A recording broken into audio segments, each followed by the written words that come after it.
В Чебоксарах в Национальной библиотеке собрались поклонники фильма «Чувашский язык», снятого Виктором Чугаровым. Режиссер сейчас активно разъезжает по республике, показывая документальную ленту. Преданных зрителей режиссер решил проверить на внимательность, вопросы придумал с подковыркой. Тем временем в фильме Виктора Чугарова засветились не только поэты, но и музыканты, актеры и блогеры. Со всеми режиссер общался на чувашском. Таким образом, Виктор, выросший в Чебоксарах, в прямом эфире учил язык. Оказалось, что почитателей чувашской культуры и за рубежом немало.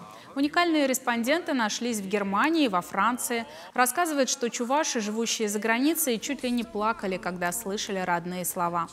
Фильм «Чуваш-Чилии» Виктор Чугаров намеренно не отправляет на фестивали и не отдает в прокат. Для него гораздо важнее показать ленту во всех школах республики. Пока картину посмотрели в 40 учебных заведениях. Они сами пригласили режиссера к себе. Так, в скором времени автора фильма ждут в Татарстане. Там тоже есть чувашские школы. Виктор Чугаров надеется, что его опыт пробудит в молодежи интерес к родной культуре.